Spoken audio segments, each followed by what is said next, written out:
चलो આપણે 11મો ઉદાહરણ સ્ટાર્ટ કરીએ. બહુ ઈઝી છે. નીચેના દરેક સંયુક્ત વિધાનોમાં પહેલા ઘટક વિધાન ઓળખો અને પછી વિધાન સત્ય છે કે નહીં તે ચકાસો. તો સંયુક્ત વિધાન સત્ય છે કે નહીં ચકાસવાનું છે. પહેલા આપણે ઘટક વિધાન લખવાનું. તો પહેલો ક્વેશ્ચન, જો ત્રિકોણ ABC સમબાજુ હોય તો તે સમદ્વિભુજ હોય. ડાયરેક્ટ આપણે જવાબ લખશું. એમાં P નામનું વિધાન, ત્રિકોણ ABC સમબાજુ છે. ઘટક વિધાન લખવાના હતા એટલે અહીંયા તમારું જે ક્વેશ્ચન હશે એ આવશે. નીચે લખશો ઘટક વિધાન, રાઈટ. અને ઘટક વિધાનો કયા મળશે? પહેલું મળશે ત્રિકોણ ABC સમબાજુ છે, બીજું મળશે ત્રિકોણ ABC સમદ્વિબાજુ છે.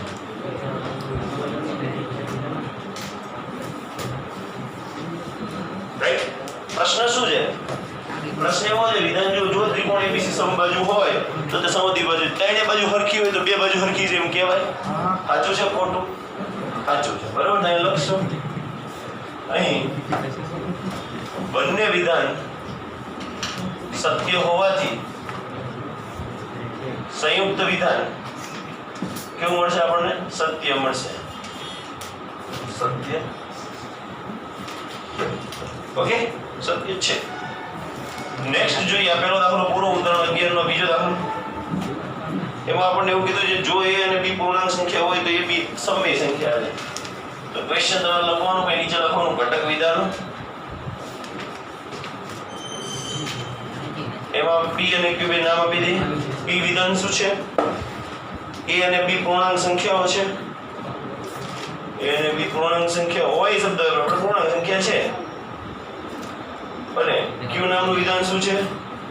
તો એ છે AB એ સમય સંખ્યા છે. તો અહીંયા લખશું AB એ સમય સંખ્યા, A ગુણ્યા B. રાઈટ. તે ધ્યાન આપો. A અને B પૂર્ણાંક હોય, બે પૂર્ણાંકોનો ગુણાકાર નવો પૂર્ણાંક જ મળે. 5 ગુણ્યા 7 કરો 35 જ મળે. કોઈ √35 તો ન મળે. બે પૂર્ણાંકોનો ગુણાકાર પૂર્ણાંક એટલે કે શું મળે? સમય સંખ્યા મળે. અસમય એટલે ખબર પડે? સમય અસમયમાં √35 આવે તો એ અસમય સંખ્યા થઈ ગઈ. ખાલી 35 આવે તો એ સમય સંખ્યા છે. તો આપણે ખબર પડે A અને B તો સત્ય છે. એ લખશું અહીં A અને B પૂર્ણાંકોનો ગુણાકાર AB A ગુણ્યા B એટલે કે AB એ પણ પૂર્ણાંક જ મળે અને તેથી AB એ સમય સંખ્યા થાય.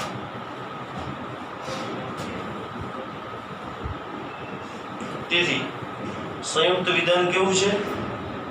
સત્ય છે. સંયુક્ત વિધાન સત્ય છે. રાઈટ. પછી છે તો અને તો જ પ્રકારનું વિધાન. એ ધ્યાન રાખજો. તો અને તો જ. તો અને તો જ પ્રકારનું વિધાન આવી રીતે દર્શાવાય. P આમ દર્શાવે P તો Q દર્શાવો ને. તો કેમ કે ને એ ધ્યાન આપો. 2 મિનિટ લખાઈ તો જશે. હવે છે હું તમને ટાઈમ પણ આપી શકું.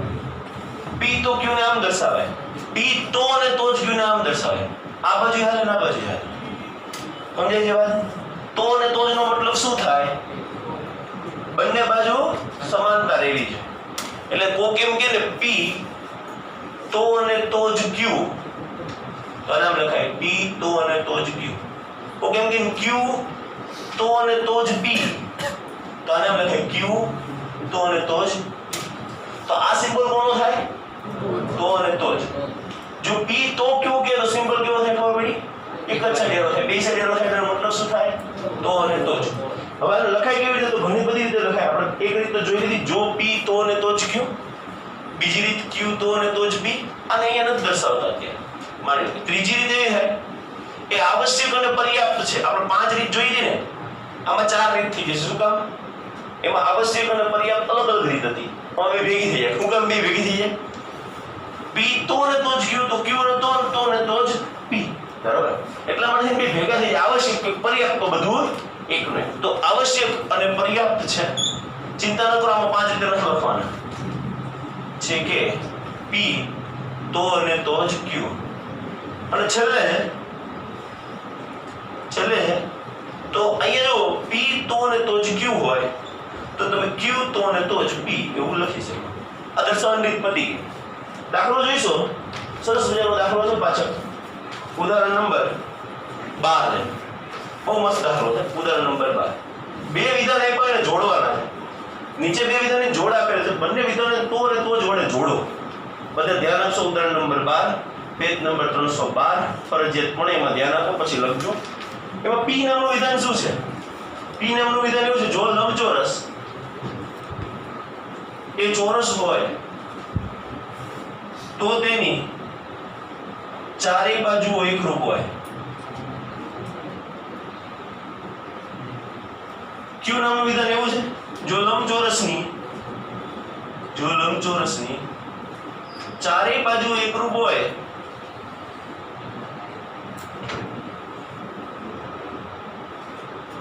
તો લંબચોરસ એ ચોરસ છે. હવે આને આપણે જોડવાનું છે કેવી રીતે? તો અને તો જ. તો આપણો જવાબ શું થાય? જવાબ શું થાય? તો અને તો જ જોડે જોડો. જો લંબચોરસ એ ચોરસ હોય તો અને તો જ તેની ચારે બાજુ એકરૂપ. આનું ઊંધું ચાલે. જો લંબચોરસની ચારે બાજુ એકરૂપ હોય તો અને તો જ લંબચોરસ એ ચોરસ. સમજો છો વાત ને? બે અને બે સાચા હોવા જોઈએ તો અને તો જ ત્યારે જ જોડાય. આ બે ખોટા હોવા જોઈએ તો અને તો જ ત્યારે જ જોડાય. એક સાચું ને એક ખોટું હોય ત્યારે તો અને તો જ જોડાય નહીં. ક્લિયર થાય આટલું? ગમે એવું નહીં કે અહીંયાથી લેવું, અહીંયાથી પણ તમે તો અને તો જ જોડી શકો. જો લંબચોરસની ચારે બાજુ એક પણ તમે વિધાન જુઓ, આ વિધાન ને આ વિધાનમાં સામ્યતા શું છે? એકબીજાના શું છે? પ્રતીક છે. ખબર પડે? આ પી તો ક્યુ, અહીં શું મળશે? ક્યુ તો પી. એટલે પી તો ક્યુ અને ક્યુ તો પી બંને બને ને તો જ ત્યાં તમે શું કહી શકો? પી તો અને તો જ ક્યુ. બાકી તમે વસ્તુ કહી શકો એટલે ખબર પડે છે? આ છે તો ઓલું છે, ઓલું છે તો આ છે. બંને એકબીજાના પૂરક રહેવા જોઈએ વિધાન. તો ત્યારે તમે તો અને તો જ નો ઉપયોગ કરી શકો. તમને ઈચ્છા પડે એ જવાબ લખી શકો. હવે પહેલો જવાબ લખીએ. જો લંબચોરસ એ ચોરસ હોય તો અને તો જ તેની ચારે બાજુઓ એકરૂપ હોય. જવાબ આવી ગયો. સિમ્પલ. હું તો પહેલા વિધાનમાંથી જ લખી નાખું, બીજું વિધાન જોવા જ ન જાઉં. આ 12માનો પહેલો દાખલો પૂરો. 12માનો બીજો દાખલો શું છે? જો કોઈ સંખ્યા 3 વડે વિભાજ્ય હોય તો તેના અંકોનો સરવાળો 3 વડે વિભાજ્ય હોય. હું લખતો નથી.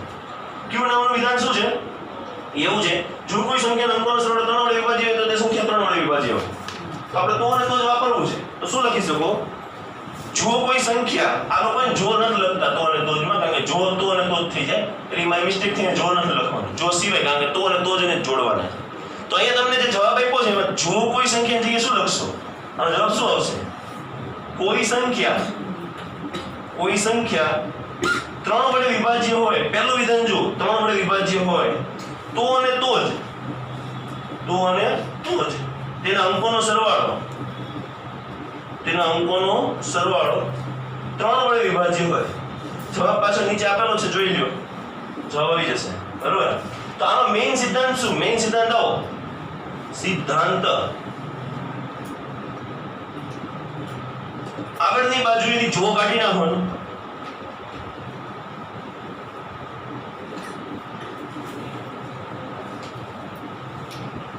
તોની જગ્યાએ જો કાઢી નાખો. અહીંયા જો કાઢી નાખો. તોની જગ્યાએ શું લખવાનું? શું લખવાનું? તો અને તો. આ બસ લખવું. બરોબર? આ આપણી જાણકારી માટે આવું એક્ઝામમાં નહીં લખવાનું. ઈઝી છે. આ તો સાવ સમાનાર્થી પ્રેરક કયો, પ્રતીક કયો કે પછી તો અને તો જ કયો, આ બધું આપણને આવડે. હવે કોન્સેપ્ટમાં 1-2 કોન્સેપ્ટ બાકી છે, પછી ચેપ્ટર પતી જશે. પછી ઉપાધિ નહીં. લખી નાખો. સ્વાધ્યાય 14.4.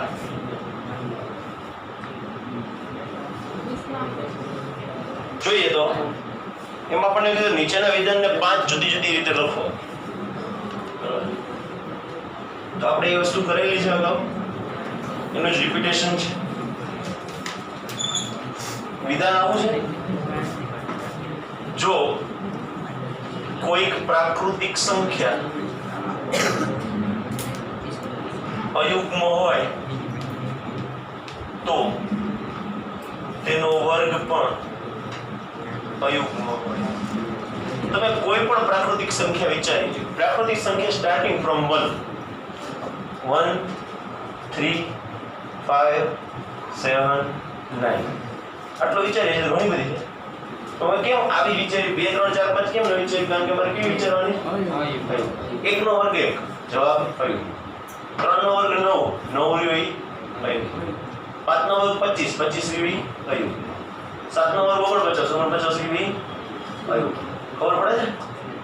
9 નો વર્ગ 81 81 રીવી અયુગ્મ. 11 નો વર્ગ 121 121 રીવી અયુગ્મ. એટલે કોઈક પ્રાકૃતિક સંખ્યા જો અયુગ્મ હોય તો તેનો વર્ગ પણ અયુગ્મ હોય.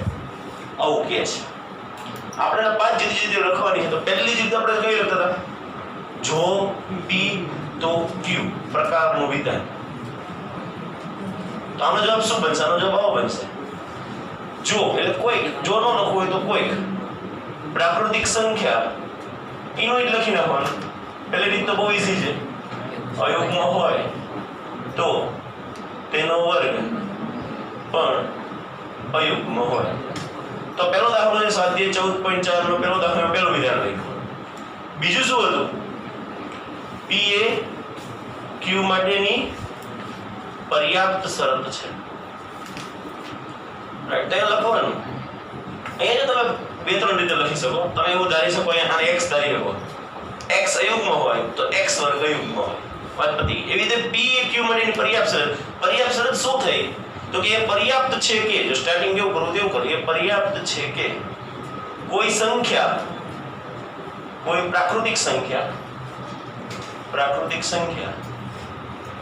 અયુગ્મ હોય, અથવા તો એ જાણવું પર્યાપ્ત છે કે કોઈ પ્રાકૃતિક સંખ્યા અયુગ્મ હોય તો તેનો વર્ગ અયુગ્મ હોય.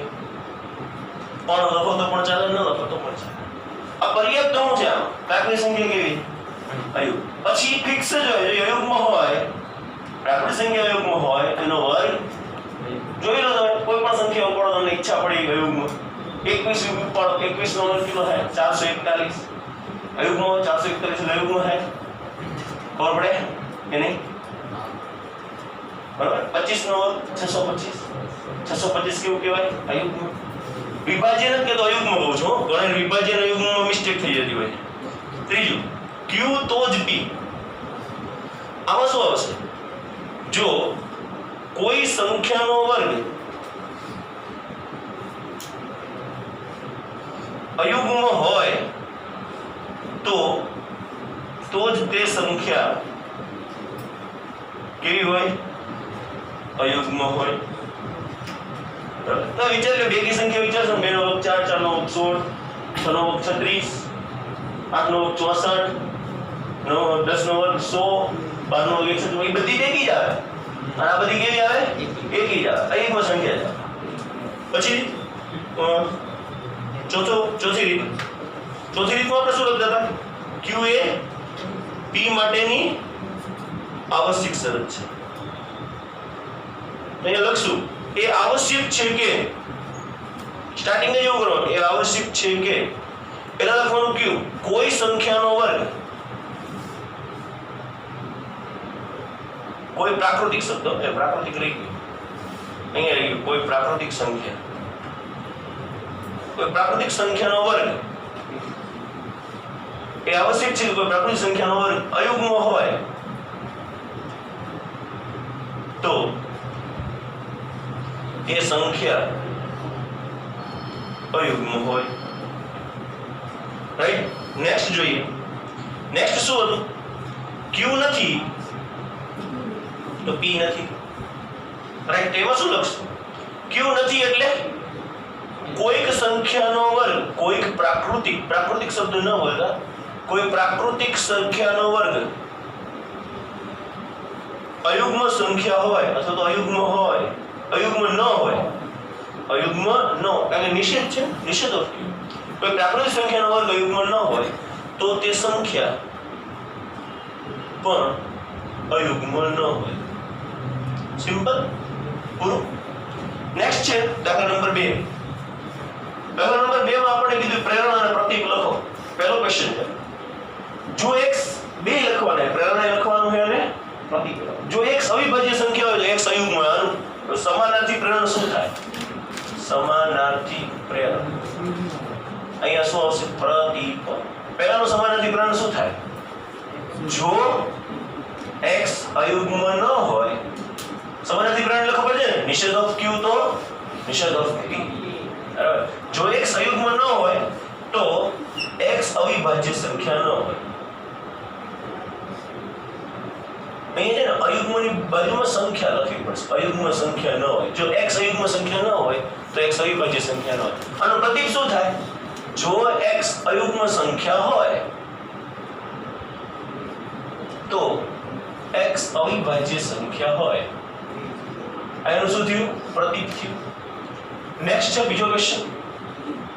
એમાં તમારે સમાનાર્થી પ્રેરણ અને પ્રતીક લખવાનું છે. હું લખાવતો જઈશ, આટલે સુધી લખી નાખો, પછી હું બોલતો જઈશ, તમે લખી નાખજો, કારણ કે એવું કંઈ અઘરું છે નહીં, ઈઝી છે. આપણે બીજું વિધાન જોઈએ. આપણે સમાનાર્થી પ્રેરણ અને પ્રતીક લખવાનું છે. તો રકમ હું બોલતો નથી. રકમ એવી છે, જો બે રેખાઓ સમાંતર હોય તો તે સમતલમાં છેદશે નહીં. આનું સમાનાર્થી પ્રેરણ લખો. સમાનાર્થી પ્રેરણ. જો બે રેખાઓ સમતલમાં છેદશે, જો બે રેખાઓ સમતલમાં છેદશે તો તે સમાંતર ન હોય. તો તે સમાંતર ન હોય. એ તમે એક વસ્તુ નોટ કરી, બે રેખાઓ તો આગળ હતી, છતાં મેં પાછળનું વિધાન લખવાનું બે રેખાઓ કેમ લઈ? હું ડાયરેક્ટ એવું લખું, જો સમતલમાં છેદશે નહીં, સોરી, જો સમતલમાં છેદશે પણ કોણ? એ પ્રશ્ન ઉભો થાય તો ત્યાં બે રેખાઓ આવવું જોઈએ. ચલો પછી નીચે લખો પ્રતિપ. મેં લખ્યું રીતે પ્રતિપ. પછી લખો જો બે રેખાઓ સમતલમાં છેદશે નહીં, જો બે રેખાઓ સમતલમાં છેદશે નહીં તો તે સમાંતર હોય. તો તે સમાંતર હોય. ઓકે. ત્રીજો ક્વેશ્ચન, એની જગ્યા છોડી દેજો, નીચે લખો સમાનાર્થી પ્રેરણ. અને સમાનાર્થી પ્રેરણમાં જવાબ લખો.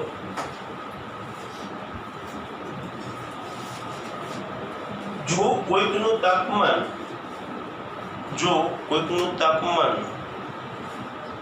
નીચું ન હોય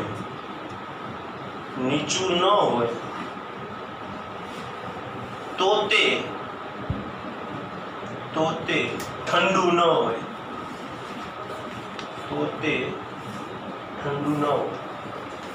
ઓકે. પછી લખો પ્રતિપ. જો કોઈકનું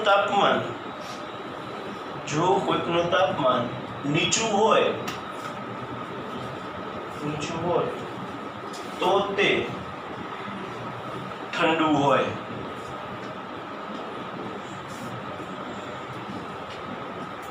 ચોથો ક્વેશ્ચન, જગ્યા છોડો, જવાબમાં લખો સમાનાર્થી પ્રેરણ.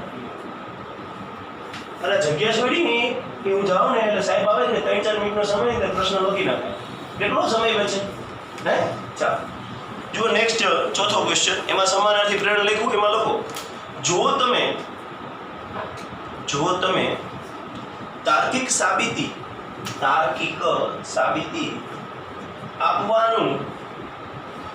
આપવાનું જાણતા હોવ તો તમે ભૂમિતિ સમજી શકો.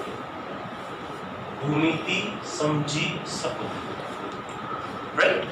નેક્સ્ટ છે પ્રતિપ. બાકી છે ને પ્રતિપ. એ લખો જો તમે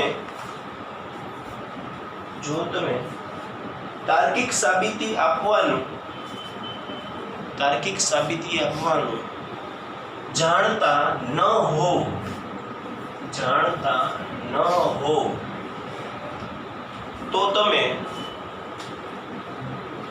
ભૂમિતિ સમજી શકતા ન હો.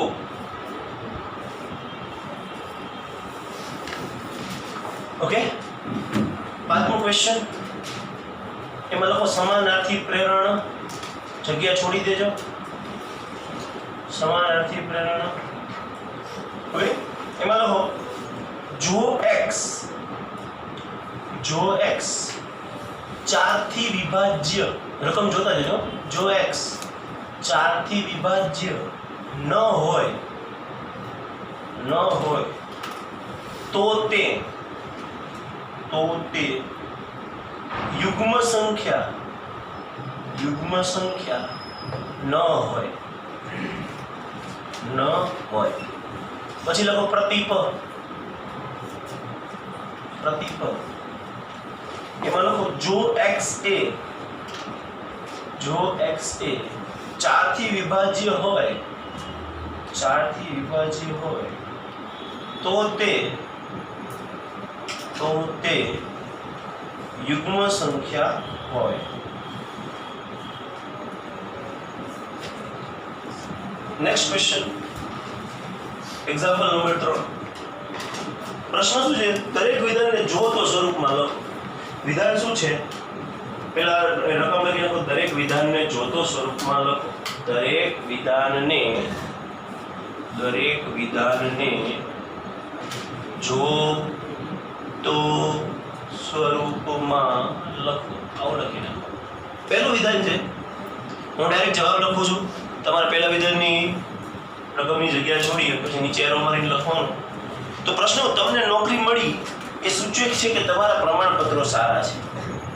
તો આપણે શું લખવાનું? જો તમને નોકરી મળી હોય તો તમારા પ્રમાણપત્ર સારા હોય. જો તમને નોકરી મળી હોય ને તેનો મતલબ એમ છે કે તમારા પ્રમાણપત્ર સારા. જો તો થઈ ગયું હે, જો ની સાથે તો જો તમને નોકરી મળી તો આ છે પ્રમાણપત્ર. આમ તો થોડું પેચીદા છે, પ્રમાણપત્ર ન સારા હોય તો ઘણી વાર નોકરી મળી જતી હોય. આપણે જો તોથી જોડવાનું કીધે એટલે આપણે જોડી દઈએ. પછી જો આ સરસ છે બીજો ક્વેશ્ચન, એમાં મિસ્ટેક ન થાય, જોઈશું. 1 મહિના માટે હૂંફવાળા રહે તો કેળાના ઝાડ ખીલે. આને જો તોથી જોડવાના. તો આવું ન લખે જો 1 મહિના માટે હૂંફવાળા રહે તો કેળાના ઝાડ ખીલે, એવું ન લખાય. શું લખવાનું?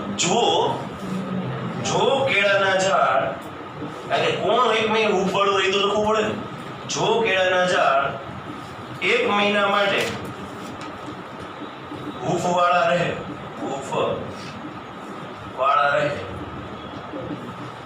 તો તે ખીલે છે. ત્યાં કેળાના ઝાડ લખવાની જરૂર નથી, કેળાના ઝાડ આગળ લખીને લખો તો વાંધો નથી, બાકી આવું તે લખવું પડે. જો કેળાના ઝાડ 1 મહિના માટે હૂંફવાળા રહે તો તે ખીલે છે. થર્ડ છે, એરો મારી લખશું. ચતુષ્કોણના વિકર્ણો પરસ્પર દુભાગે તો તે સમાંતર બહુ ચતુષ્કોણ છે. બહુ જ ઈઝી. શું લખશો જવાબમાં? જો ચતુષ્કોણના વિકર્ણો પરસ્પર દુભાગે તો તે સમાંતર બાજુ ચતુષ્કોણ હોય.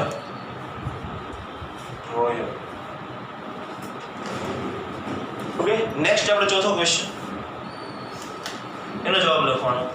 પ્રશ્ન શું છે? વર્ગમાં A+ મેળવવા માટે તમારે પુસ્તકના બધા સ્વાધ્યાય કરવા જરૂરી છે. આવો પ્રશ્ન છે. તો આને જો અને તોથી જોડવાનું. તો લખો જો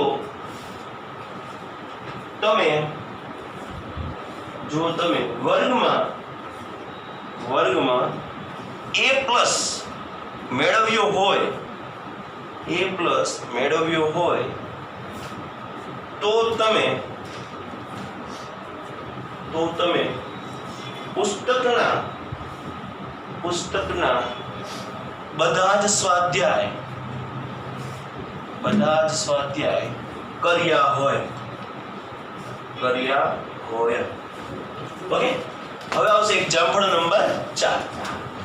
ચોથું એક્ઝામ્પલ બહુ જ ઈઝી. ચોથા એક્ઝામ્પલનો હું લખતો જ નથી, એમને આવડી જશે. પ્રશ્ન શું છે વાંચો. એક્ઝામ્પલ નંબર 4 એવો છે કે નીચેના વિધાનો A અને B આપેલ છે. જે વિધાનો એકબીજાના સમાનાર્થી પ્રેરણ છે અને પ્રતીક હોય તે ઓળખો. તો પહેલા તો તમારે એ નામનું વિધાન, એ નામનું આખું વિધાન લખવાનું, પછી એમાં પહેલો પ્રશ્ન લખવાનો, પછી બીજો લખવાનો, આટલું તમારે લખવાનું. અહીંયા જગ્યા રાખવાની. તો પહેલું તમે લખ્યું, જો તમે દિલ્હીમાં રહેતા હોય તો તમારી પાસે શિયાળુ કપડાં છે. નીચે જવાબ આપ્યું, જો તમારી પાસે શિયાળુ કપડાં ન હોય તો તમે દિલ્હીમાં રહેતા નથી. તો પહેલું વિધાન શું આપ્યું છે? તો અહીંયા તમારે બાજુ લખી નાખવાનું સમાનાર્થી પ્રેરણા. આટલું જ લખો. કેવું ફાયદો? સમજ્યા તમે વાતને?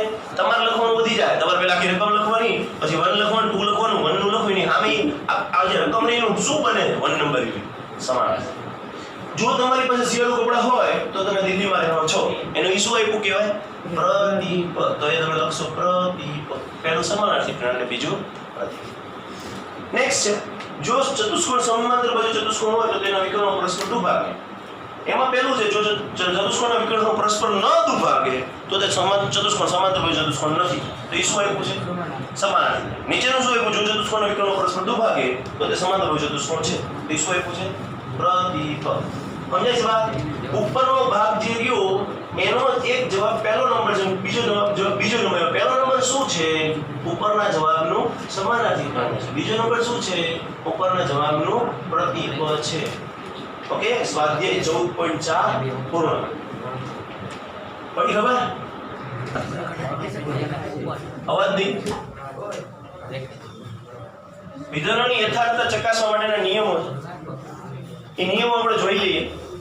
તો પહેલો નિયમ છે, જો P અને Q ગાણિતીય વિધાન હોય, ધ્યાન આપજો ભાઈ, અવાજ નહીં. જો P અને Q ગાણિતીય વિધાન હોય, P અને Q સત્ય બને તે માટે આના માટે હું કરું છું તો બે સ્ટેપ છે. Step 1, step 2. બહુ ધ્યાન આપથી જોઈજો.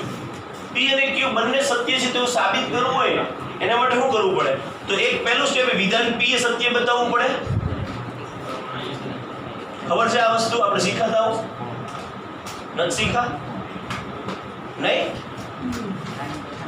તમને કોઈ એમ કે ચિરાગ અને ધવલ રેલવે સ્ટેશને પહોંચ્યા છે, તો અને વિધાન ક્યારે સાચું પડતું?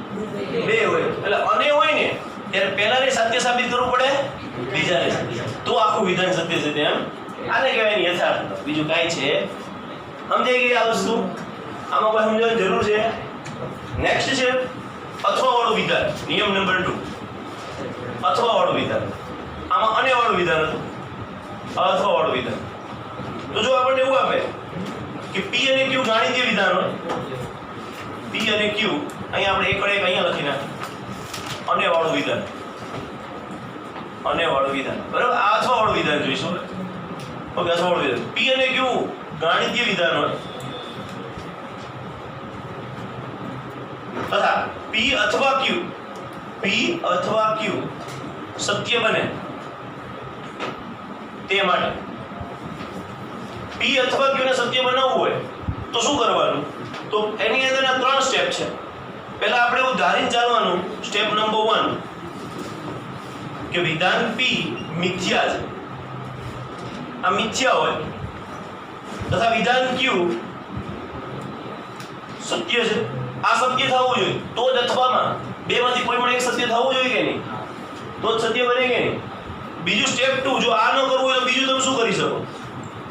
પદ નંબર 2 શું કહ્યું? વિધાન P સત્ય છે એમ લઈને ચાલવું પડે, તથા વિધાન Q મિથ્યા છે તો પણ ચાલે કે નહીં?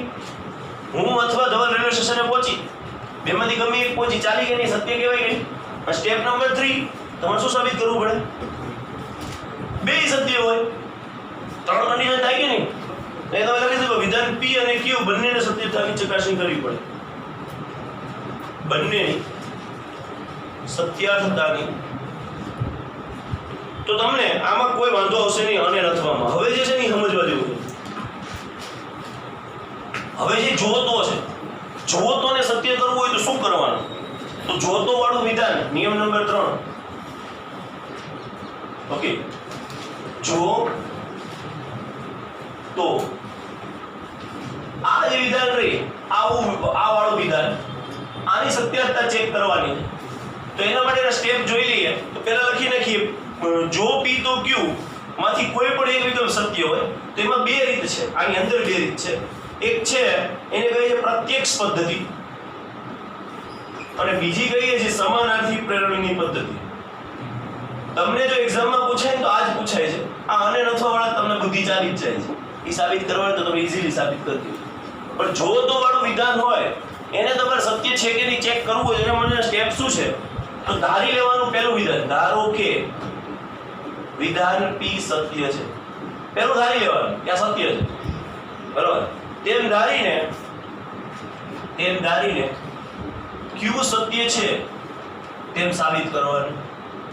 પહેલું કામ શું કરવાનું? પ્રત્યક્ષ પદ્ધતિમાં શું કરવાનું? જે વિધાન પહેલું આપ્યું ની સત્ય છે ઉદાહરણ લેવાનું. માન લો કે આપણે એવું કહીએ, એવું કંઈક ઉદાહરણ લઈએ, આપણી અંદર આની અંદર આપ્યું હોય આગળ એ પ્રમાણે ઉદાહરણ આ લખ્યું. જો ચતુષ્કોણ સમાંતર ચતુષ્કોણ હોય તો તેને વિકર્ણો પરસ્પર દુભાગે.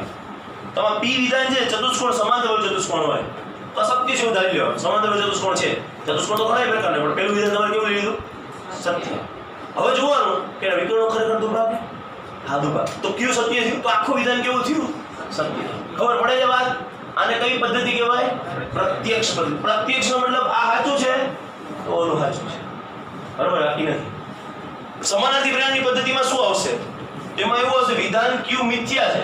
પહેલા એવું ધારવાનું Q મિથ્યા છે, કારણ કે તમને ખબર સમાનાર્થી પ્રેરણા એટલે નિષેધ ઓફ Q તો નિષેધ ઓફ P.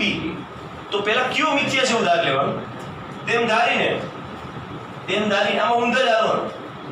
સાબિત કરવાનું શું? P મિથ્યા છે તેમ સાબિત કરો. માન લો કે આનું વિધાન આપ્યું છે કે આવું કીધું કે ચતુષ્કોણ સમાંતર ચતુષ્કોણ હોય તેના વિકર્ણો પરસ્પર દુભાગે. તો આ સમાનાર્થી પ્રેરણા વાપરો શું કરવાનું? જો વિકર્ણો પરસ્પર ન દુભાગે એવું લઈને ચાલો. ખબર પડી? વિકર્ણો પરસ્પર ન દુભાગ્યા એનો મતલબ એમ કે સમાંતર ચતુષ્કોણ નથી. ખબર પડી? તો બે રીત છે. તમને કઈ રીત આવે ને, જો તમને એમ કે સમાનાર્થી પ્રેરણા તો તમે ઊંધું હાલવાનું. સમજો તો વાતને ન સમજતા ઈઝી છે. એક કઈ પદ્ધતિ પ્રત્યક્ષ પદ્ધતિ ને કઈ સમાનાર્થી પ્રેરણા પૂછાય તો આજ પૂછાય, આ બે તો પૂછાતા જ નથી, બરાબર? અને આ બે પૂછે તમને આવડે છે અને આવે ત્યારે કયું સાચું બને ક્યારે ન બને અને અથવા. નેક્સ્ટ છે તો અને તો જ. આ તો બહુ સરસ છે. તો અને તો જ. આમાં શું કરવાનું? વાળું વિધાન. આના માટે ત્રણ કન્ડિશન જોવે. જો P સત્ય તો Q સત્ય હોવું જ જોઈએ. તો અને તો જ વાપરી શકો. બીજું, જો Q સત્ય હોય તો P સત્ય છે એમ પણ થવું જ જોઈએ. Okay, clear? તો બતાવવું જોઈએ. આ બે પદ્ધતિ, સોરી ત્રણ નહીં પણ બે પદ્ધતિ. P સત્ય તો Q સત્ય થવું જોઈએ, Q સત્ય તો P સત્ય. અને તમારે કઈ યાદ રાખવાની? જોતો વાળી કઈ બે પદ્ધતિ છે?